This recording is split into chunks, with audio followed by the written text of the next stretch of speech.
Cloud. Welcome once again to the Mastering the Game of Allyship podcast. I'm your host, Wendell Britt. Today, I have a dear friend. If I'm 31 years old, then we have been friends for 20 years. Get out of here. This year. That's shocking. That is shocking to me. A little shocking. But great. I think it's great. It's fantastic. This is my friend Sonny Walker. Teacher extraordinaire, artist, phenom. I could gas them up, but it'll embarrass them. And while that would be fun, we did make an agreement before we called that we're going to keep it on easy mode, and having to change hues on camera is just a mean prank, and I don't want to do it. There you go. But we're going to jam today about allyship, specifically as it pertains to teaching, education. How do you know you've done it? I guess this is enough of a day to bust this one out. The skilled helper, Gerard Egan. He's my homeboy. Very recently, I've realized that allyship in a sort of practical, critical framework, if you want to do it like that, there are a lot of people asking me to do that. Is just skilled helping, and not to make it small, but there are a lot of roles that exist in the world of skilled helping. I've done customer service. I am technically a teacher, coach, advocate. There's social workers, therapists, doctors versus nurses versus hospice care. There's all these things called care. There's all these things called helping. There's consultant. There's like a map. Honestly, I'm working on this map for this book, but teacher is a big one, very akin to nurse. Like last week's episode was with my friend Becky, who was a nurse, and kind of talked about like the most skillful, necessary type of helpers, the ones that everyone is gonna have before they leave this planet, mostly. Often are the most invisible ones. So it feels tricky to do on purpose. And so, yeah, I just want to take this hour to kind of jam about your experience. We'll start easy. Maybe this is easy. I don't know. Like, what does allyship mean to you?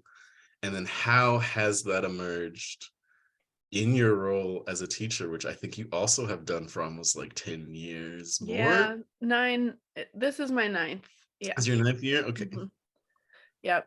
Yeah, I think for me, when I think of the word allyship, there's another word that comes to mind, which is maybe it's not the same thing, but I think of the word advocate. And maybe it's just, we have this kind of study hall period in our building, and I think many of our other high schools have it, and the class itself is literally called advocacy, and I tend to think of it as like, the students that are in that class with me, I am tasked with being their advocate. And the classes loop. So I'm going to have these kids until they're seniors, they're freshmen this year. And it's kind of like a homeroom teacher, but yeah, 5 ever. Yes. Yeah. And I have them every day for 4 years. So anyway, just like allyship is like a long-term game. And at least as a teacher, in my view, a long-term game of like showing care and curiosity for other people. And I think can I take a moment here? Because this is fascinating, and it's something I was working on in the book. I've gone to my fundamentals, and so when I talk about ally, I'm talking war. So like I literally have been like trying to rewrite the art of war just to go with like the most standard version of ally. And I see this a lot, this sort of pivot of like, okay, I hear allyship, but then there's, maybe a word that feels more comfortable. Love advocate is definitely one of the skilled helper like modes. But in that metaphor, language, it's beautiful. There are some questions that sort of arise. And so I get to play dumb and be like, so I know who you're advocating for, but to whom? And if this is under the ally, someone is in a war struggle. This showed up in the dojo last week, 2 weeks ago, but the idea of in warfare, the basic goal is taking ground. Right. So if you're advocating for one person to someone else for what ground becomes like the very interesting question for me. Yeah, I mean, I think in a public school setting, at least to me, it feels like I'm advocating for my students, or like if we're together in a conflict against something else, or we're like battling for, like, I don't know, some kind of win. I mean, in this context, it's really like to help them get their education, you know? And like I think for some of them, even just like we just gotta get you to graduation, you know? Like Mm. for some of the kids, it's like, I'm gonna advocate for you to have the meaningful experiences that you want to have. And then for some kids, it's just like, I just want to get the heck out of here, you know? Like, so it feels like that is kind of the sort of like war that we're fighting together, is just like, how do we achieve what we want to achieve to get out of high school, you know? I mean, that's a good one, right? Like high school sucks. It's well, oh It does man. it does kind of feel like you're in a war when you're in it, and like you definitely are making some allies along the way, but It does whew, suck, or at least that's what I'm told. But I really struggle with this one because like even as I was actively hostile to so many people in the building experience that I had in high school, while me and Sunny have known each other for 20 years, we did not go to the same high school, so we did not have the same high right. school experience. I really liked high school. I find myself in like the aggressive minority for that, so I do stop to like, I mean, it makes complete sense to me. I was maybe fighting a successful war. Yes. I never gave ground for this thing called education. Yes. There were times in which someone was like, if you don't do this, you won't graduate. I'm like, that's not going to do anything to my education. So why are you talking? And it feels like I knew that at an early age, Yes. but didn't have words for it. I would just be in these weird conflicts where someone would try and give me ground I didn't want. And I'm like, Yes. this? Do you know how expensive it's going to be to keep this building that you're trying, this metaphorical building called a high school diploma with the taxes alone? I don't want this to get this away from me. Right. Yeah, I do feel like, and I think my high school experience was good too, but I definitely remembered having this just sort of like ugh feeling about it, you know, just like there's so many things that I would rather be doing with my time than this. And I think many of my students feel the same way. Just like, do I have to? Mm, So, yeah, I think like much of our work together is like trying to figure out ways to like make that process more fun, or at the very least like um more meaningful or bearable. mm. Um Ooh, let's take a pause there too. That's good soup. I mean, every time someone says fun, I go, fun? We're gonna yes. talk about fun? Great. But actually I hear two things that's happening.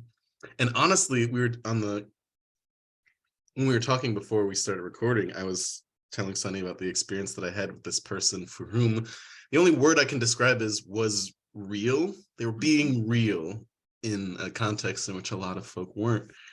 And I totally forgot this detail about them, but they were working on their GED, Mm. much older than high school age. Mhm.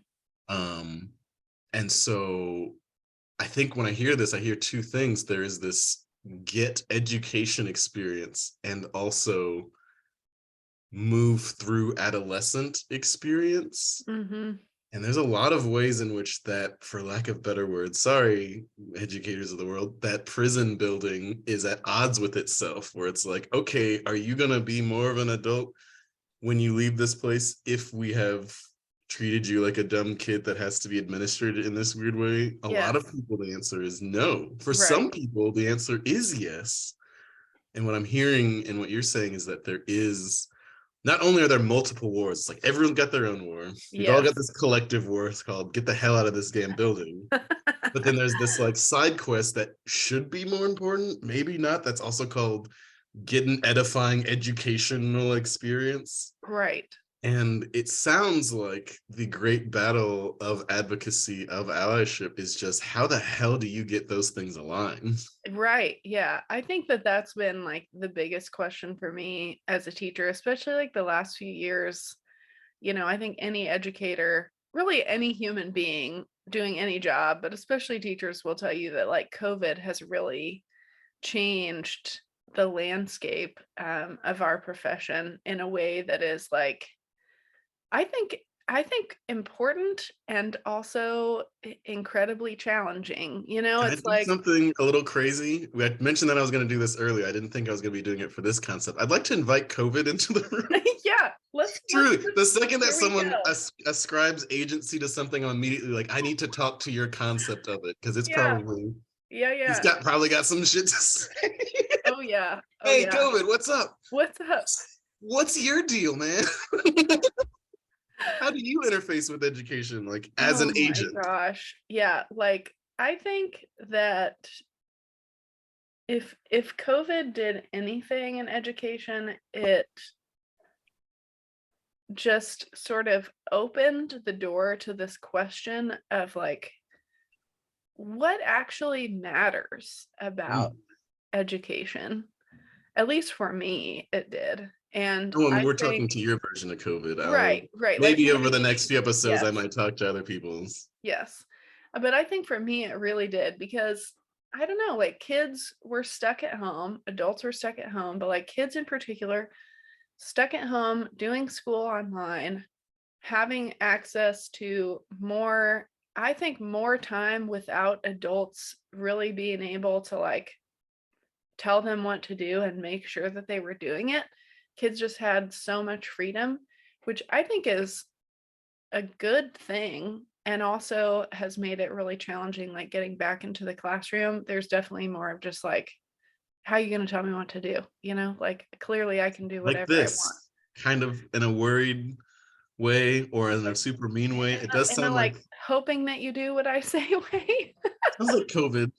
And I I'll speak well as my version of COVID. Feels uh-huh. like I came in and said, no gods, no masters. Yes, Whatever yeah, authority you thought you had was an right. illusion. Right. Well, and I think like for me, the way that it's changed my teaching philosophy is I think I have finally come to terms with the fact that I literally cannot make anyone do anything.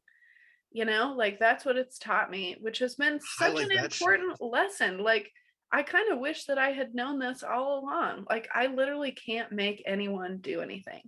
And I think for many educators, there's been this sense of like, uh, then then it means that education's over. If we can't make them do it, then it's not going to happen. How will we ever educate anyone about anything? And it's like, no, people still want to know about stuff. Like Yeah. people still want to be taught about things.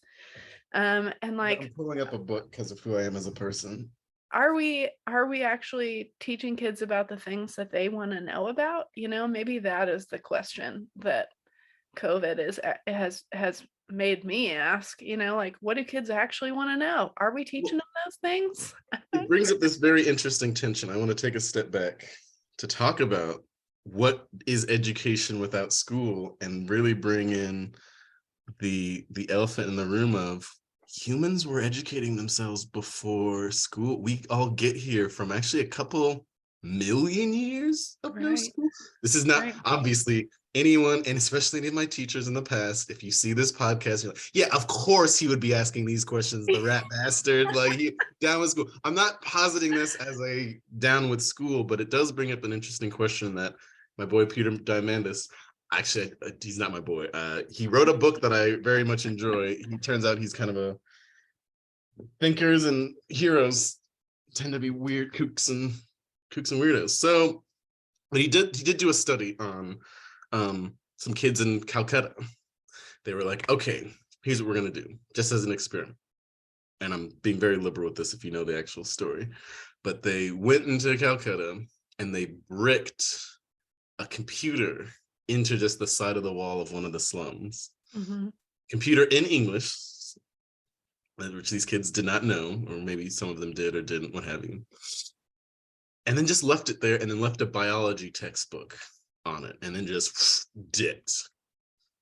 and then observed, obviously.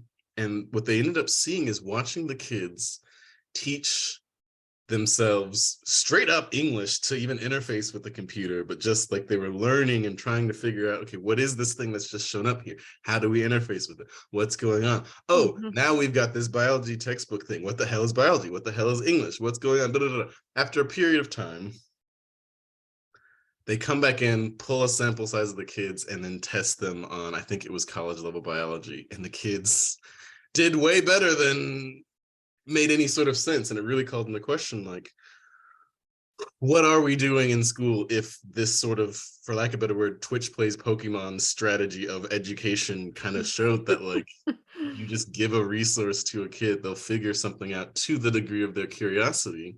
Right. But there is a split that this study doesn't account for that feels harsh, awful. I tweeted this today, which is like finding the helpfulness and being unhelpful, finding the usefulness and being useful. The deal was sort of like nature doesn't do any of those things, it just is. And Mm-hmm. so we're riding the back of nature, showing up all of these things while still wanting to do something called skilled help, when there's a lot of evidence that actually suggests that, like, I've heard someone say, and I really like this, that children are the research and development wing of the human race. Like, they're gonna do it. Right. What will happen though, and I think this is what we're trying to avoid, but it might be a feature, not a bug, is there is this sort of, I mean, it comes in the language of no child left behind. Mm-hmm.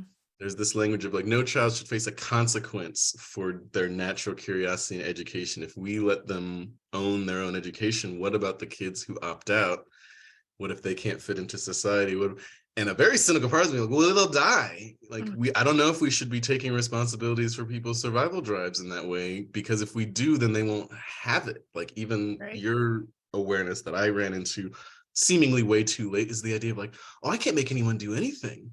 Right. I really would have liked to learn that at 8 and not at like 30 years old, Yeah. having Yeah. recommitted to trying to like change people. I was like, ooh, turns out Right. I broke the first rule of this whole deal because of, I think, some of the memes, some of the metaphors that have shown up around changing education, like what it means. And so I throw that out there, not really to say anything in particular, but just it's interesting to me. Yeah. Well, and like, I do think it's interesting, that story that you're telling about these children just sort of like discovering education for themselves. And I think as a teacher, there is a part of me that thinks like, yes, I think we need to have more room for that. And also, like the kind of technology that kids have access to, I think there is maybe a sense in which I do believe that they might need some help from like more experienced users to like be safe in their like exploration of knowledge. There's just like a lot of shit out there now that's like pretty toxic and negative, and it's hard to know like how to navigate it and what to listen to, and I think that can be a real challenge. But I do think that there is this sense in which it's like, it, to me, I think help and maybe allyship is more about kind of like sort of, I don't know, maybe kind of like directing the spaces that students can access without like trying to just like control everything that they do. It's like as a teacher, I know that I can't make my students do anything, but I can like give them choices and sort of like curate and engineer a space that makes them feel like their agency, their own like innate curiosity is being valued and appreciated in a way that will like foster the creativity that they need to explore and learn whatever it is that they want to learn. So this And is dope. I want to again expand this and just reflect what I hear you say, which is the experienced user energy. Like, I really enjoy, like, yes. that resonates. And maybe we can talk about this later, but let's be real, Miss Overholt, like, you're a cool teacher. I know that because you were reasonably well adjusted as a teen, when you have to get on their level, you're not going very far. You're not going to a part of you that is like far removed from your experience. Mm-hmm. Where there are some educators whose entire educational philosophy is just like that teen self is still trapped in a jail. And so Right. my job is to like create a, I'm really cynical about this, create a model inmate or to create a highly successful product of this environment. Right. But the experience user aspect brings the educator, helper, person sort of back on the map. I Yeah. think that's like a big problem with education where it's like, how do you create the positive feedback loop? I see it sometimes myself and other educators where it's like, excuse me, the children are learning, I'm the teaching. And it's like, no, like you're No, gonna learn from we're all them, doing it. and you're either Yeah. doing it consensually or you're doing it non-consensually. You're Yes. learning a lesson you don't want to have. And there's something about challenge here. And we talked about this in the dojo where there's like two triangles. There's the victim, rescuer, villain triangle, and that's a classic one in Mm-hmm. education. The victims are the students or the Mm-hmm. teachers being put upon. The students are either the villains or the teachers. Mm-hmm. And this rescuer function is sort of taken up by this skilled, this experienced user Mm-hmm. thing. Like there Mm-hmm. are the teachers who are like, oh my God, this person saved my life. They got me on the path. It's dope. But a lot of times, actually, our peers also do that for us. Mm-hmm. Either way, they're all trapped on this particular triangle, which I'll just skip to the end. It is a trap. It's a Mm-hmm. equilateral triangle. Everyone has the same amount of power. Victims feel like they have the least amount of power. No one identifies as a villain, and Mm-hmm. everyone wants to be a rescuer to some degree until they get burnt out, and then they become a victim again, and it just goes, goes, goes, goes. Right. Another triangle that I kind of want to introduce to this conversation because I hear it. I hear enough resonances of it that I just want to jam with you about it. The warrior hero mode. I'm still deciding on terminology that I want to use for this. The ally and the challenger. Mm-hmm. And when I Mm-hmm. was hearing like the sort of guiding experience, everyone who's been on the show knows that I'm all in down bad for role-playing games as like a transformative experience. And one of the people who I follow closely that I would say is a mentor of mine, but also I will lay him low and destroy everything he cares about, Brendan Lee Mulligan, does some like messed up stuff to his like players, and they'll call him out and be like, why are you doing this? He's like, I play all the bad guys too. And I just remember that scene. I was like, damn, you're right. Like there is a function of education that requires challenge. Uh-huh. And if you're willing to just be like, oh, right now I am a challenge to this person, Mm-hmm. when problem students are showing up, it's like, okay, cool, they are a challenge to me. Who are my allies so that I can like sort of sit into my warrior mode so that I don't move into victim stuff, so that I'm not trying to be saved from my students. Like that would Yes. feel like a weird feeling. But also flipping that on the students, which is just like, yo, you got a teacher you don't like, you can make them a villain, but that's actually, even if you're a teen and you want power, that's actually the disempowering state. Mm-hmm. The question then becomes, and immediately that's when the advocate role that I hear you sort of talking about feels very powerful, where you don't have to villainize someone to be an advocate for them. You're like, okay, great, this entity is your challenge. I don't have to take on their bad, their good, their what have you. All I got to do is be like, great, how do you want to overcome this? And there's something else that you said to put the loop on it, which was, well, there's two splits. The first one, which was really amazing, was empowering by giving choice. Ooh, Mm-hmm. that's the Mm-hmm. stuff. Oh, people hate it, especially people who want me to make the decision for them. I'm like, no, no, no. Adults make choices. Yeah. And right Yeah. now we're in a lovely practice zone where like I'm going to give you choices. Even if the choice that I'm trying to give you isn't the one that I have available, all you're encountering is the limits of my power. Mm-hmm. And so, you can invite me into making the choice to do that or not. And then I get to be real with you. It's like, Miss Walker, Miss Overholt, why can't we just go outside and go weird? I'm like, here's the thing. That is an option on my thing. Right. I Right. don't want to do it. And I have the power to make that choice where you don't. I mean, you still do, Right. but I There, can't there's protect you some from the like different consequences. consequences for that choice. Right. Yeah. And it's like, we can jam, we can workshop on it, and you're still free to do sort of whatever. It's very scary, I think, for teens. I think it's scary for adults. I think adults really do not like how much power they have, because Mm-hmm. the one thing that they don't have power over, not to get depressing about it, is we're all gonna fucking die. Right.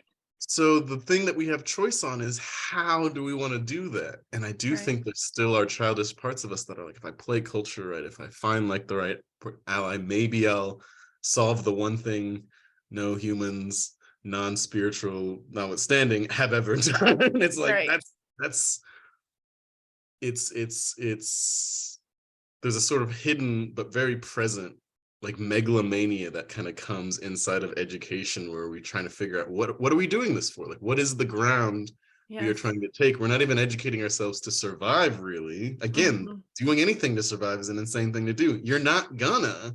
Right. I mean, So I what are teach you surviving printmaking, for? so like I don't know what that has to do with survival, if that's why we're doing it. I But if think you're it's about practicing, and something this else. is the thing about art that I do want to bring in because I think it's tight.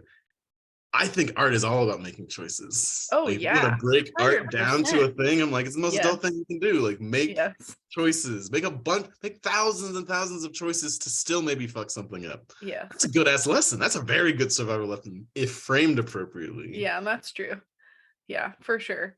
Man, what you're saying too about like yeah, adults making choices and then also just like teaching being kind of a like megalomania sort of profession is so interesting to me because like I think in this question as I've been like trying to understand more about my work and what's important about it to me and what do I believe about it, I think that there have been periods in which I've been like, you know what, I just got to get out because I because maybe I'm doing it for the wrong reasons, Mm. like I think any good teacher, well, really any teacher, there is kind of this like cult of personality that sort of happens. Welcome to the how the Mastering the Game of Allyship podcast. Yeah, right, I don't exactly. know what Like, you're talking about, right, ma'am. like I was just talking to my kids the other day about how I got skates for Christmas and I've been thinking about how fun it would be to like skate around the building, but like maybe I would get in trouble or whatever. Like okay, so for people that don't know me, I'm like a huge rule follower. So like, immediately in my head, it's like I would get in trouble and then they would fire me, and so I was like, guys, I don't think I can do it. They're like, that would be so awesome, Miss O. You should skate around the building. We would love it. And I was like, no, what if I lost my job? And these kids, they were just like, we just wouldn't come to school. We would sign a petition. And I was just like, whoa, this is kind of incredible in a way that I just like come hang out with these teenagers all day. And then like we really start to care about each other in a way that is just kind of it's kind of amazing to me. But there's also a part of me, like sometimes I swing to the side of like, I don't know if I can deal with the responsibility, like Mm. um I That's a buzzword. I'm just gonna just responsibility. yes, like I think as helpers, we do have a responsibility to like really care about people and their well-being and like also to like take responsibility for any like damage that we might cause Ooh. in our attempts to help, because I think that's possible sometimes and I think our education system especially is kind of like I think we maybe should be talking about it more, but maybe we are talking about it some right now of just like, is this system like hurting people as it's trying to help them? You know what I mean? Like, I so know exactly. We gotta take a spot for this because I want the system to have a seat too. Hey, yes, the COVID has a system. seat, the system has a I seat. should have like a fun like mini game where it's like the system is here, y'all. Like, hey, what's up? Oh, hey guys. Welcome. No, this is we gotta unpack this because this is amazing. So yes, the system is here. I'm hearing my buzzwords around harm. I'm also hearing we got to unpack the responsibility thing because I talk about it a lot to the point that this is almost doctrine for like my work. It's Uncle Uh-huh. Ben's law. It's so simple, but it has two parts. Like with great power comes great responsibility, vice Yes, versa. With yes, great responsibility comes great power. And linking back to what you were talking about with the megalomania of skilled helpers, which exists, yes, the more responsibility people take on, the more powerful they feel until, and this is energetically, this is the thing I see happening specifically around burnout, They take the responsibility all the way up until they can't anymore. And Mhm. here's what I would love for people to do. I've taken as much responsibility as my self-concept and power having allows me to. And something else comes and I go, no, thank you. I'm full up. Mhm. And they just go about their business. Now, let's say that next person came and as a result of you not being able to help them, they went and did harm. Something crazy happens. Like, Mhm. I think we've been pretty clear at this point, like that's chill, everything's fine. The person who finds out about the harm that happened to the person that they couldn't take on because they were at capacity, Mhm. they will then feel bad about. And when Oh I yeah. go to the bottom of that, I'm like, why are you feeling bad about it? Mhm. Helping someone for whom you cannot help is not a bad thing, but it's like, yeah, but I feel responsible. And I go, Mhm. no, your responsibility ended exactly at the place in which you chose or didn't choose to take responsibility. Right. And this comes into the whole thing around games. This is why I love games. Games are overcoming unnecessary obstacles in the Mhm. spirit of play. I do think functioning, at least in my system, power is affording choice. Mhm. Therefore, if you don't have a practice of choosing what to be responsible for, which means here's some stuff that I am going to do, here's some stuff that I'm not, you will be playing a very, I don't have a better word for it, sort of schizophrenic allyship Yeah. practice where some Right. days in certain contexts you'll feel king of the world. And on the other hand, you'll be like, Mhm. oh, because I couldn't take this responsibility that I wanted to, because I felt I had to. I'm like, one, Yes. you're playing, and because you're not playing, you're suffering because you're also failing at this thing that you can't play with. Versus, I choose to not feel bad about taking responsibility for a thing I don't care about and I don't have the resources for. I can say that in the abstracted, beautiful space, but when you actually bring it to the ground, Right. this is like, hey, system, what's up? It becomes untenable for cultural aspects that exist inside this system. And I'm curious, what do you think about this system that you just brought into awareness that stops people from taking responsibility for the stuff that they can actually do, that does put the pressure on? No harm is allowed to happen through your action or inaction, which is bananas. Those are the two options. Like, well, there's some things I'm not going to do, some things I am going to do. It's like, well, we're going to Right. get you for the things you don't do, and we're going to get you for the things you do well. It's like, well, damn, there's Right. no win condition to this game. Yes. Yeah, I don't know. I think like in education, I think it's really challenging because the system, the institution, I think would say, Are those the you same? know, Are those the same yeah, people they're that the we know that same. share? I Okay, think great. they are the same. The institutional system. Yeah, the system I think would say like, um, I have everyone's best interests at heart, like I'm here to support the education of young people and to like find adults who are like caring and like want to do Mm, this work. Like this is important work. And I think like all the intentions of the system are good, but I see I think teachers today feel like they don't get to choose what their responsibilities are, mm, that the responsibilities are just sort of like, here you go. Like mm. this is what you have to do in order to like satisfy the system's requirements to like meet its goals of like Mm. providing an educational space that's like holistic and like good for everybody, or at least like I want to go there for a second because I know that this split happens. We can replace the system with mom, dad, God, whatever, but there's always two of them. uh-huh. There's the system as you conceive of it, which I think I agree with. I've seen something like this. And then there's the system as people imagine it. And I feel like that's where the stuff goes down. And there's Right. another thing that I want to talk to that might be a little personal. So feel free to be like, I don't want to fucking do that. That's not a thing. Right. But there is something. I had this idea a while back.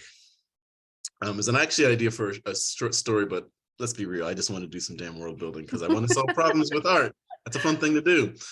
Where I was just like, okay, forced retirement at 65 for everyone. And then to Mm. get your social security benefits, you have to write the story of your life and take on an 18-year-old who has to do a mandatory service of 2 years apprenticed with you as you like write the story of your life for Oh my perpetuity, so you can gosh. distill the wisdom, and then you get to go to college. Here's something that's really messed up, but I have seen it.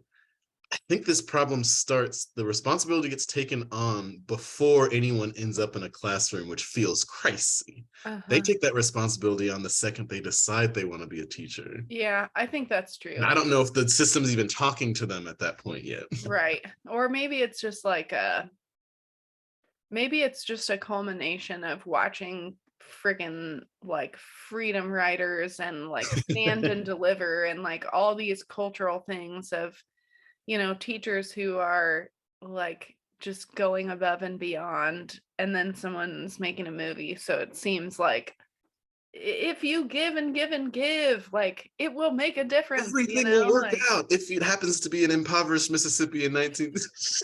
No, this is a right, big one because I've been saying this on my like I've been doing this weird experiment where I do coaching calls and I've been saying this to people, and this is kind of fun that this shows up where I was like, here's how the story works. I don't see what happens before someone gets to me. right, If I am structurally taking on the mentor threshold guardian role, there's a whole A plot that happens before the motherfuckers end up in the forest. What I think and I'm going to kind of separate the system. There's like the system as it exists, and then there's the stories of the system. We'll say the spirit of the system. That does seem like, from what I'm hearing you say, that people who aspire to be teachers encounter well before they encounter the actual lived right, experience of right, the system. And that spirit is leaving out some of the most important parts, like Denzel and the Great Debaters. The story isn't about Denzel's actualization process to becoming that teacher.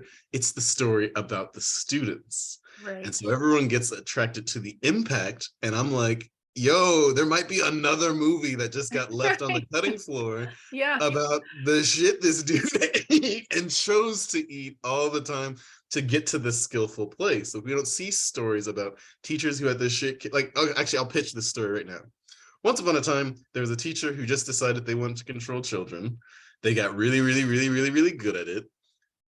Then the most problematic child showed up to them. They beat the shit out of the child till they complied, and then that child got married, and everything was like great. Roll credits. hmm, That would not play anywhere. It's not inspiring. It's right, awful. I think we've right. seen teachers who, the Trunch Bowl, for example, Hmm. because villains don't really exist. They're projected by villains. I don't think the Trunch Bowl ever saw themselves as a villain. I think they saw themselves in that unwatchable story about all the successes from all the abuse they heaped on these kids.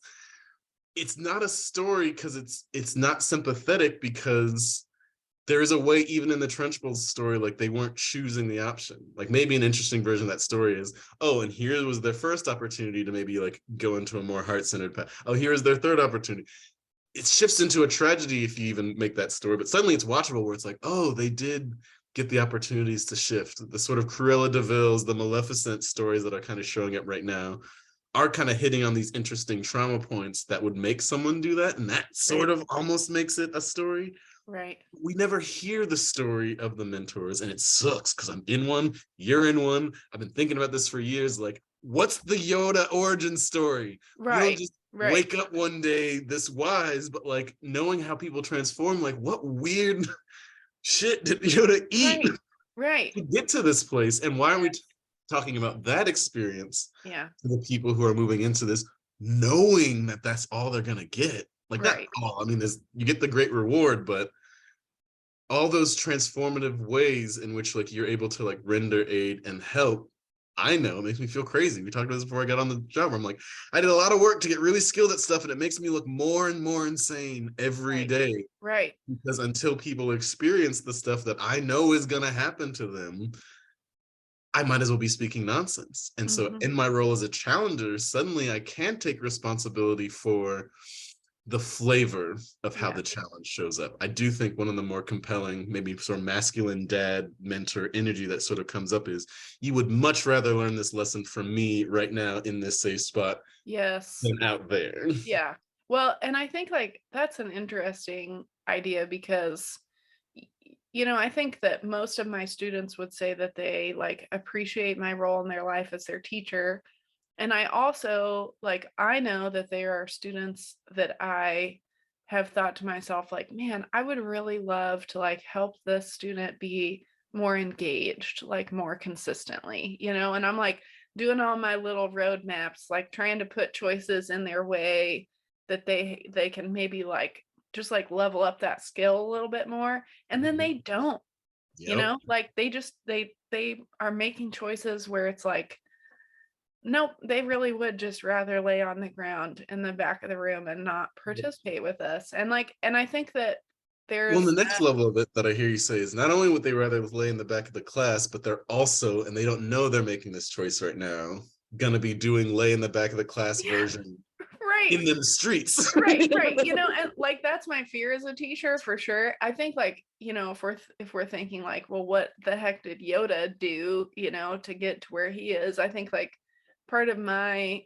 work has been kind of like you're saying, learning at what point do I take responsibility and at what point do I release responsibility? And I think that like I think it's a question that I've maybe had to just ask on a kid by kid basis, but like, I do think that in education, and maybe this is really kind of goes for a lot of helpers, there is this sense of like, well, if I say, I have given this person like a lot of choices, I'm like trying to help them level up this skill and be engaged and like participate with us and they choose not to do that, like at what point do I just say, that you've reached my upper limit of responsibility and like I have to like turn to the next person or like offer this resource to someone else, and like is that okay?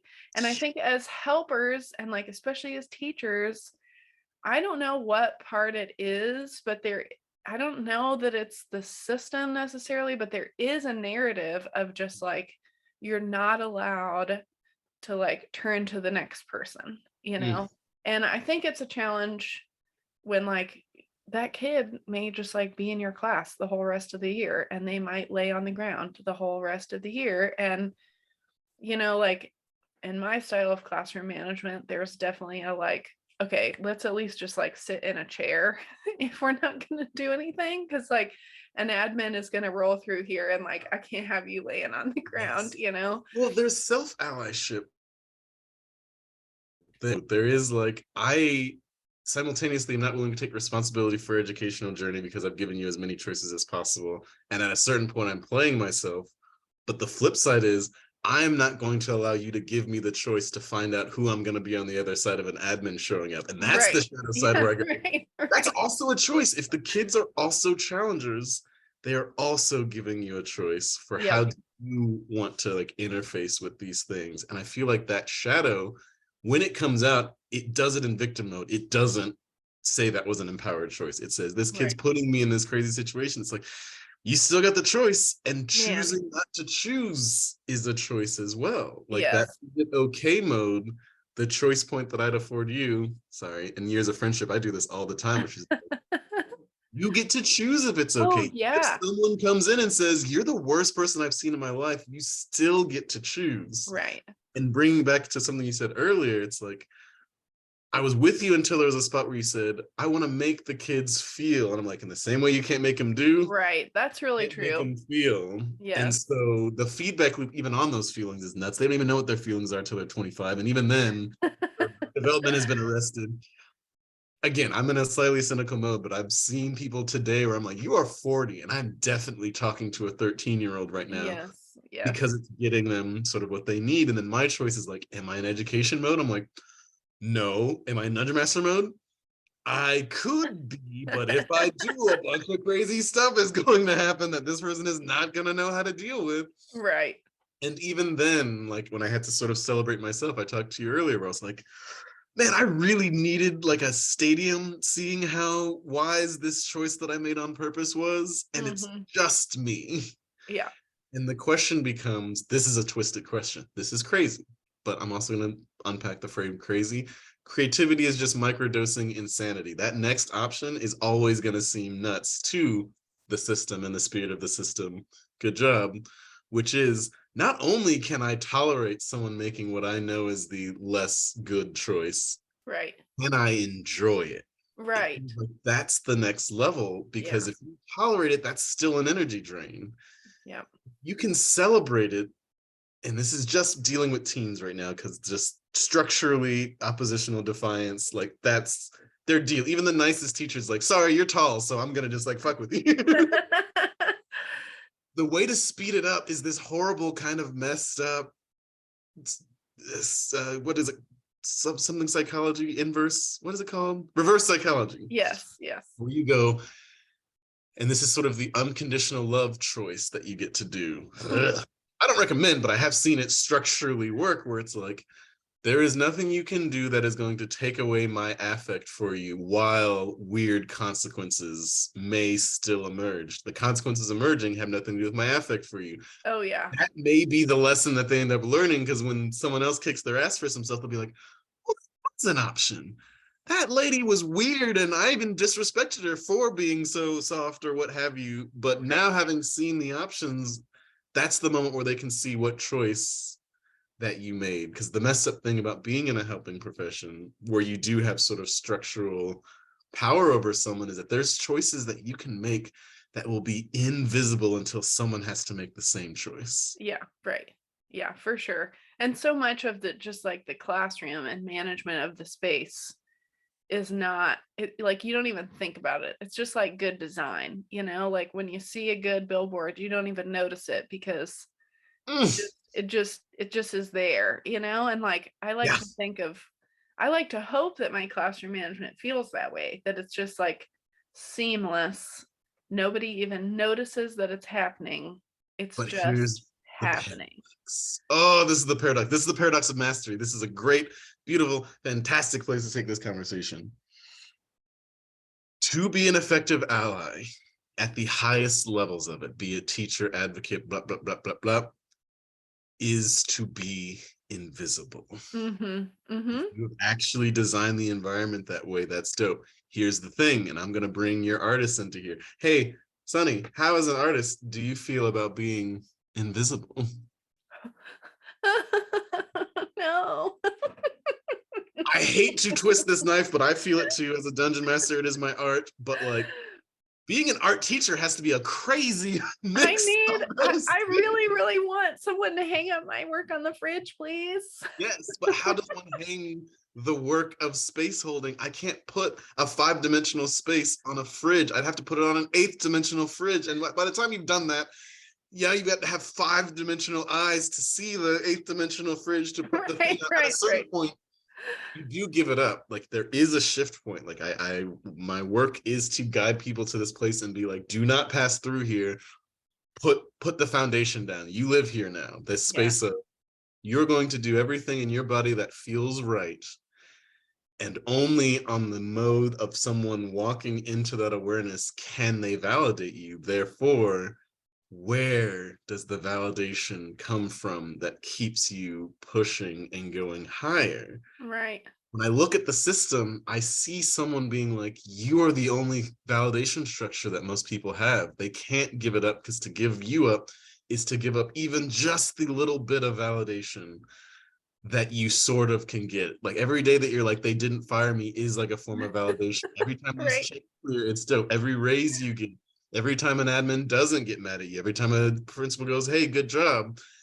And you don't want to be addicted to them. You don't want to have to need them. And yet, if skilled helping is an art, it is a craft, which I think it is. It is the same problem that every artist goes into on, Right. can you make this as an expression of self and to solve problems that matter to you, Right. or are you putting macaroni on the fridge? Right. Right. Yeah. I mean, really, like the only validation I think I can get from the system, like you're saying, is like I get paid. I get paid to hang out and make art with teens all day long, and it's awesome.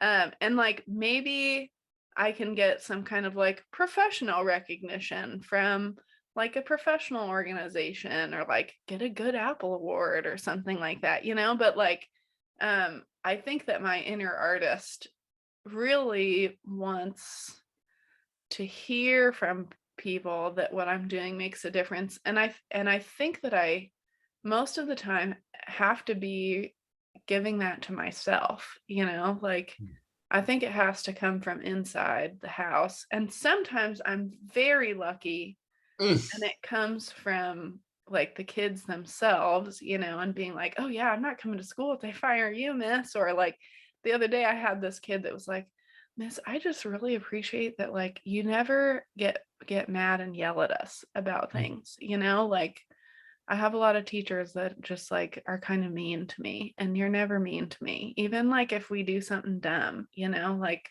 Mm.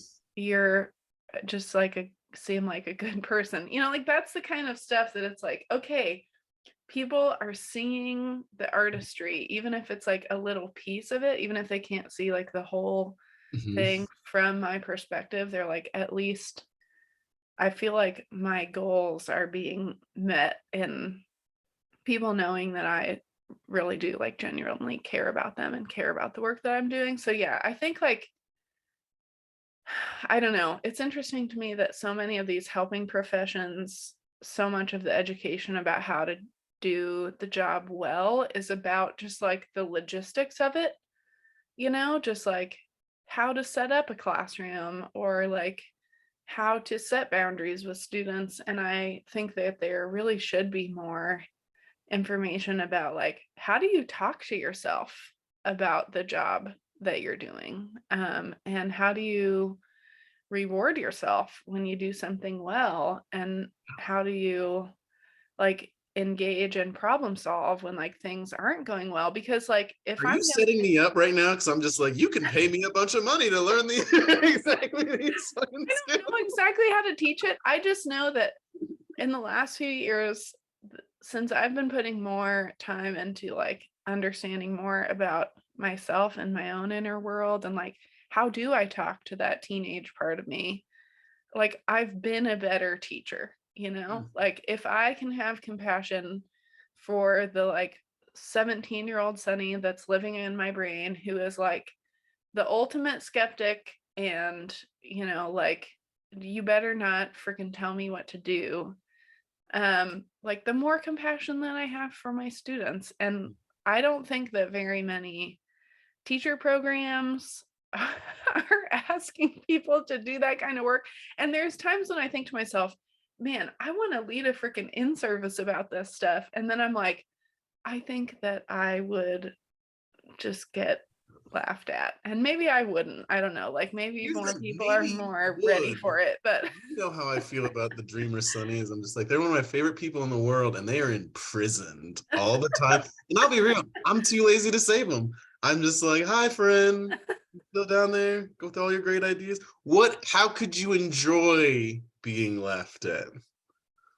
oh, Because that feels like even then, that's like the edge, yeah, the like maybe piece if of it's like just like the goal to see how many people feel threatened by it. yeah. One of my favorite reframes to do in allyship. It's partly clown trading. Let's be real, because if you're gonna look crazy, you might as well look crazy in a non-threatening way. And the only people who do that are clowns, as far as I Mhm, can tell. mhm. Which is, how can you let the goals that you want be an happy surprise, and the things that you dread be the measure of success? Ooh. Can you say that one more time? How do you let the things that you yearn for be a happy surprise? Oh my God, I transformed this kid's life. Oh my God, I got them on the right path. Oh my God, they told me how fucking amazing I was.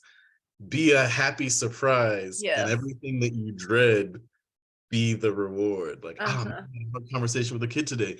Hell yeah. Oh my Yes. God. An admin like was like, what the hell are you doing? I was like, I had an opportunity to tell them what I was doing. If Yes.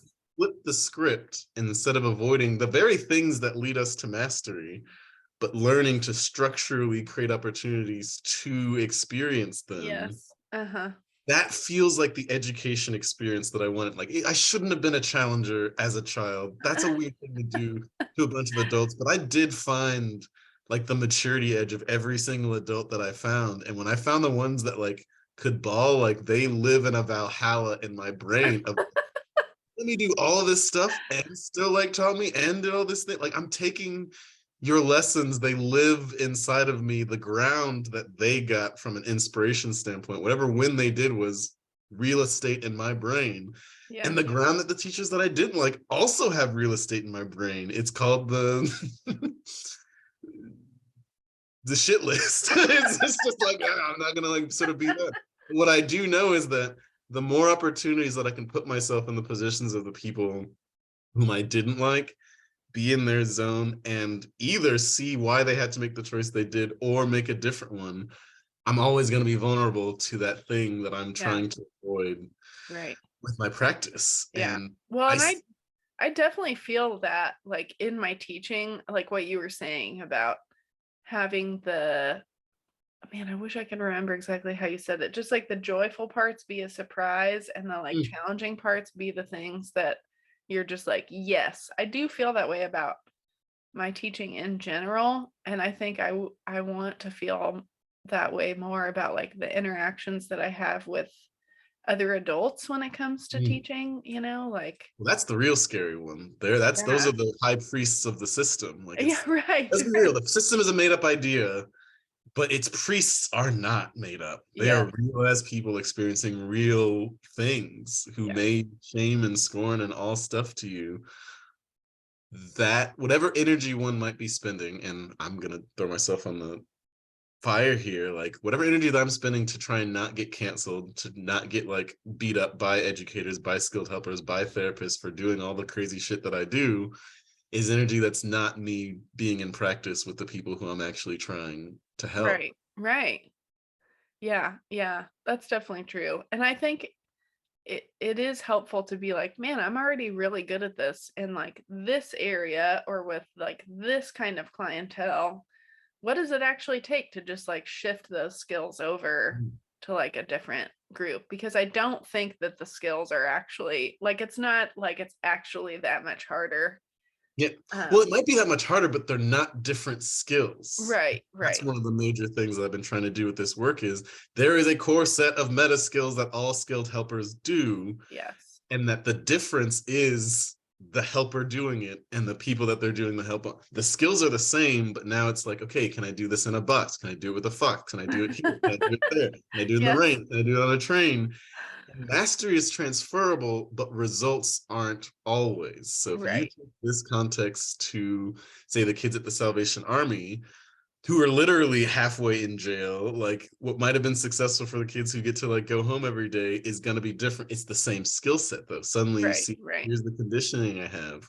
How can I de-escalate things in ways that would never happen in this other context, knowing that I still have the de-escalation skill. You find out you don't have it at the high Right. level mastery you want when you meet the people who are highly escalated.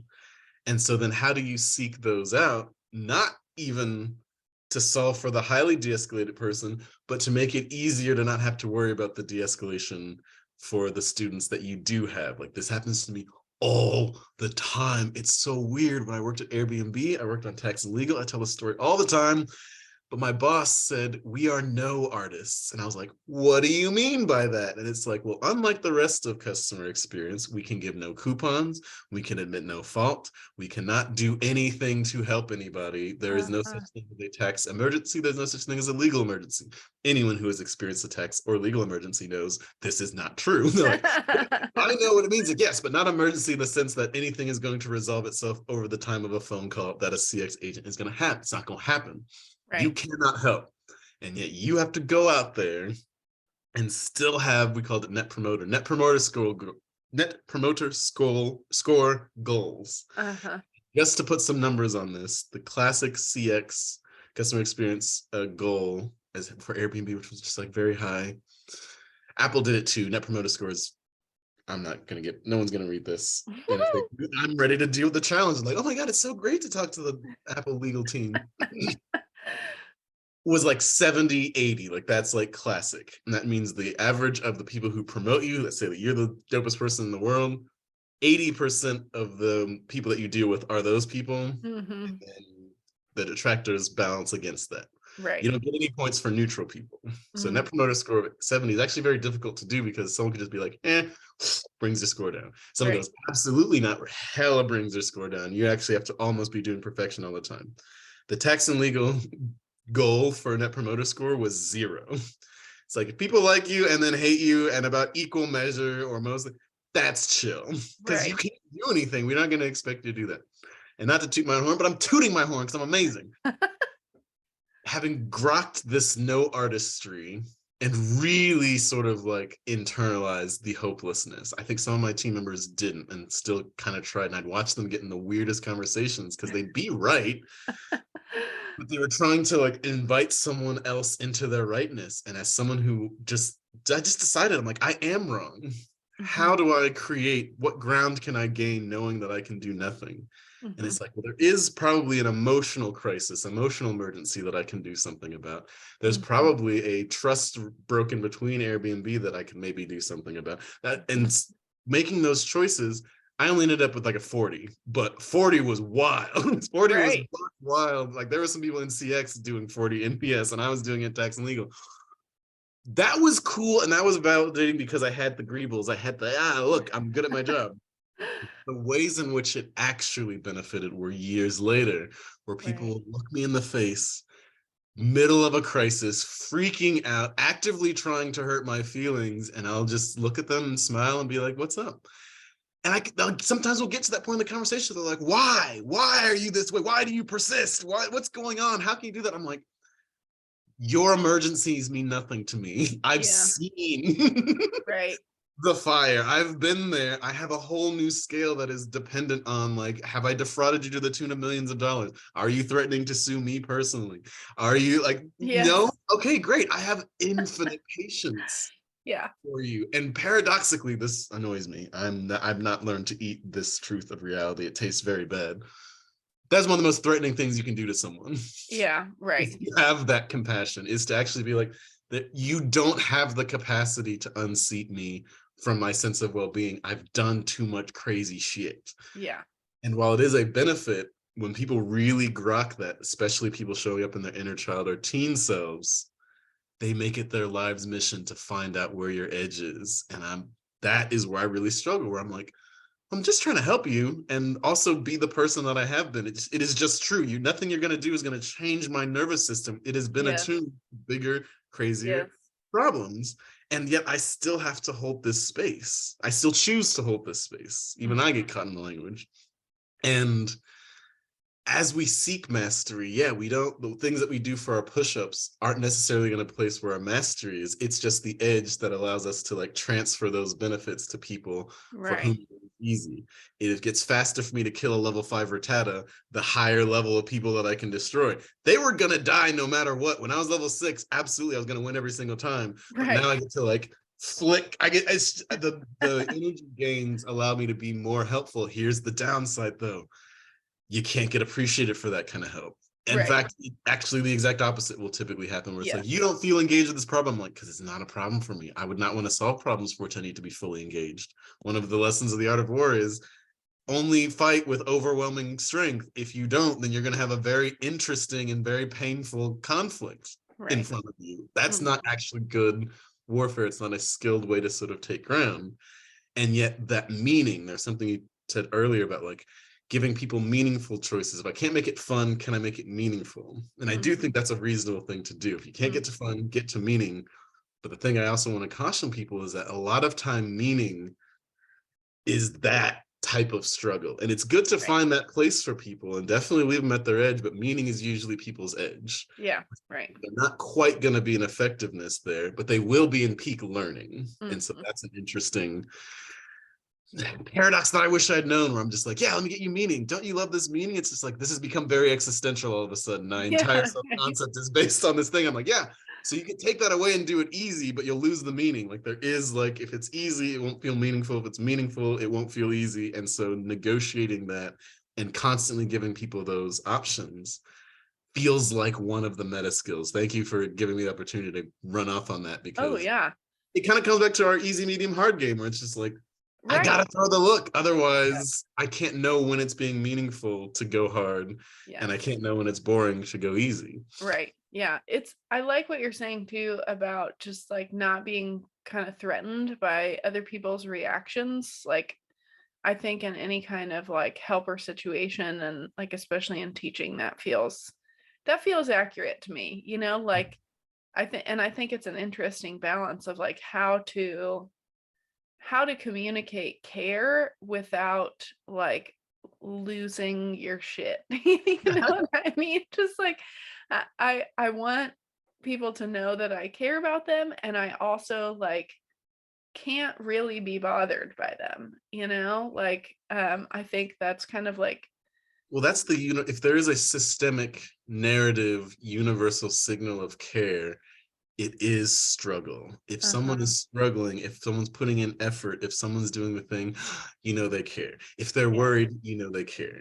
mhm, If someone is not struggling, regardless, because people don't have the skill, and I can't expect the people that you help to have the skill. They can't scan my energetic field, find my care center. I ask people to do this sometimes. I'll do this to people I'm dating, and it's very rude. I'll be like, hey, before you come to this conclusion, can you just try to scan my sense? Like, instead of the projection that you're putting on me, just do a quick scan, just so I'm sure that I'm holding the thing that they do. And they're like, yeah, you look like you're sitting in equanimity. I was like, dope. So who was that person you were talking to ahead of time? I've shifted 0 from my caring, but, and this is, I guess, the thing I want to throw back to you, people's receptivity for care is a moving target. that's It true. doesn't matter how much I care, Right. especially if that thing is moving. The actual meta skill is, how much can this person receive right now? Yes. What can they receive right now? Anytime I get into a situation where the only way someone can receive care is me kicking their ass, I go, we need to stop being in a relationship. Just straight up, I'm like, I'm done. That my own integrity says that's not it. I see you're receptive for it. I see you're about that.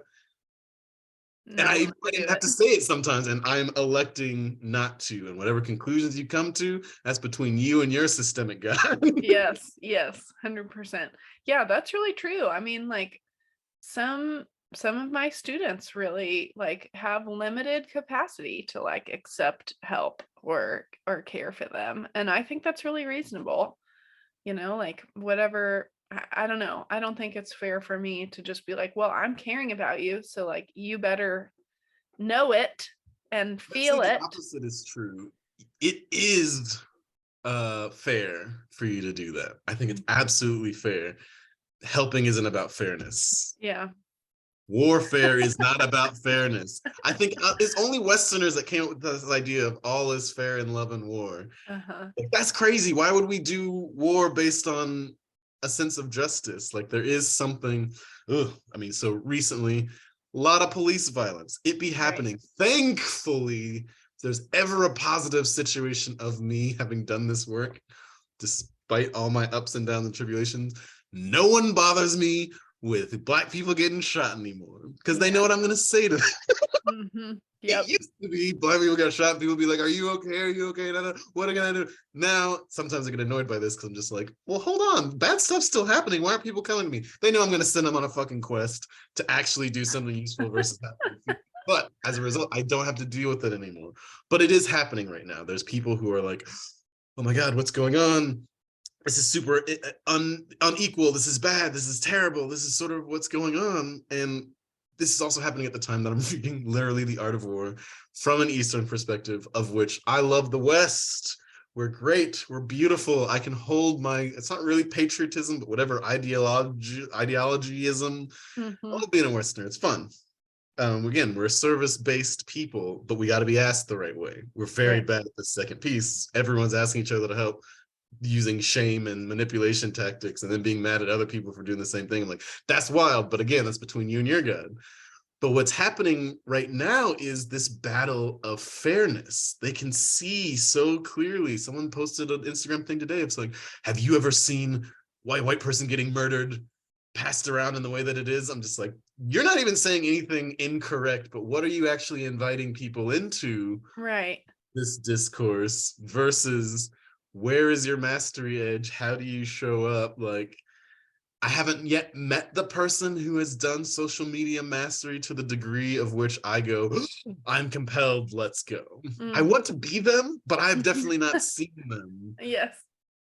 There are ways in which I have been moved forward in the more salesy mode where I'm like, this is the person I want to work with, this is fantastic, but I haven't seen that skilled helping move to that space. And I see people with their advocate ally badge on, and I'm like, this is tenderfoot shit, my guy. Like, you definitely get the badge, you're definitely doing it, but, and this is fairness without data is just a weird childish dream. Yeah, I'll say that. I said it with my chest. Because when you have the data, you actually get to see, like, okay, this is shifted, and I don't no longer have to use my feelings to find out about the shiftedness. Not to say Right. get rid of the feelings, because you're still going to need anger to show up. Like when we do the dojo, like actually this was last week's. We talked about the role of anger and fear. Like they're very good at getting your energy up. So even once you realize this, you're only going to do the thing that you're able to produce the energy to make this balance. Hmm. If this is a systemic injustice, as we've sort of described by bringing the system into here, very difficult to fight. They're a made up concept. Yeah. How do you shrink the world down to the degree of which you can affect things, to feel the mastery, to make things happen, so that you don't feel like whatever the opposite of David and Goliath is? This is where I will give notes for the West. Like, good job with that story. We have all learned it real bad. Yes. That is existential despair to have been given David and Goliath and then just to get killed by Goliath every fucking day. It's like, does this work one of these days? Yeah, if you're the king of Israel, who are you? Right. Right. Fucking Chaz down the street? Like, do you have Yahweh's power? Like, that was actually the whole story of David and Goliath. It's not just for regular jamokes. Like, you gotta like be a Goliath. Oh boy, there it is. You gotta be a Goliath. Yeah. I was saying this the other day, like, if you find yourself in a Wile E. Coyote cartoon, be the Roadrunner. Yes. You're Yes. not going to be the Roadrunner, be Acme. Right. If you know you're Wile E. Coyote and don't change, man, you're playing yourself. I Right. have no sympathy for you. Yeah. I mean, I think that's really true in teaching too. I mean, I had an experience like a few years ago where I think that I really want for the system to be like as compassionate as I am Mm. to people. But like systems and institutions don't actually care about people. People care about people. And so like like just as an example, had to refer a kid to the office, and he got called names by the person that was in charge of disciplining him, which to me is just like, that is not it, you know? Like in my classroom, we are not in the business of humiliating people into compliance. It doesn't work. It is not effective. That's not the game that we're playing. And I think what it taught me was like, this is my sphere of influence, you know? So if like what I believe is true in this space, like I have control over this much space, you know? And so I just need to be aware of the fact that like there may be like other actors who have like different ideas about what that, I don't know, what fairness looks like, Actors who and would have it show up like every single day. calibrated totally differently than I do. Actors who would show up every single day and self-identify as your ally. Right. Yeah.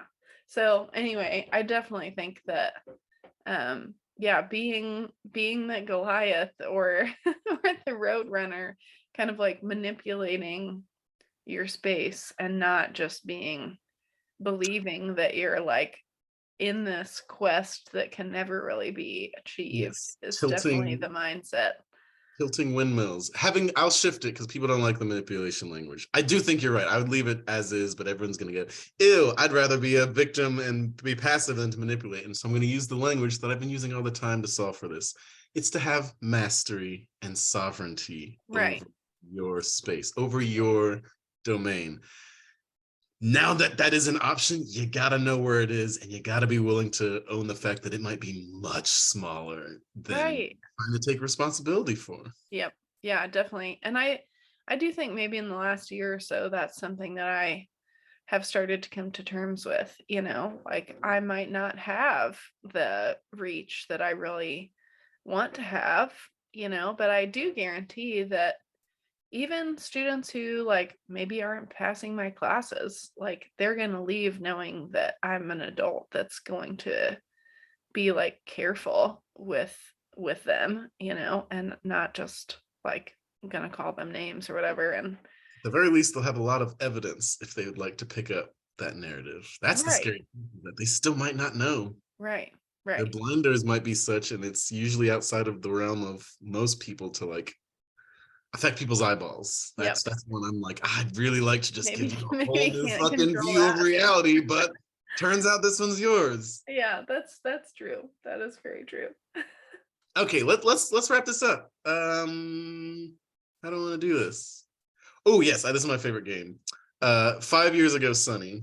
Mhm. What hack? What trick? What lesson? If you could Back to the Future to them and be like, here's the thing. All of this stuff's gonna happen. At the very least, you can do it with your eyes open and do the exact same things as me. But if you commit to like these actions, Mhm. you'll get to me much faster, and then we can really start balling. Mhm. Would you tell them? Oh, that's a good question. Um, I think I would tell them that their the the evidence of their like success needs to be more about like how they feel than any like external markers, like I think 5 years ago Miss Overholt was very much like, I gotta make every kid feel like they're an artist. I gotta make kids make art. Like I just have to make them do all these things and feel all these things. And like if I wasn't doing that, then I wasn't doing a good job. And I think that success for me now is more like, how do I feel? Like, do I feel good when I'm at work? Do I feel good when I'm engaging with kids? Okay, today I'm feeling grumpy. Why is that? The kids are loud. I'm going to take action to shush it, like we're taking it down a notch. Do I feel good today? Yes. Why? Because I'm engaging with kids and having conversations with them about their ideas, and that is fun. Okay, Yeah. more of that,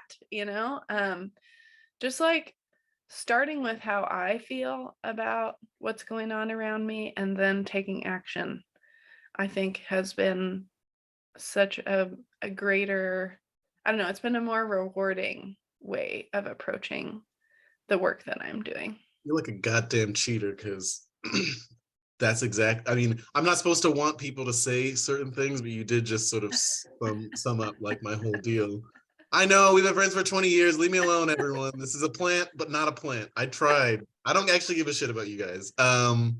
It makes me feel really good to hear that, because there are days in which I feel insane. Like, Mhm. there is advice that I give. It has become so simple of just like, you're not going to let go of a game you're having a fun time playing. And if you make Right. a game and it's fun, you're going to do something.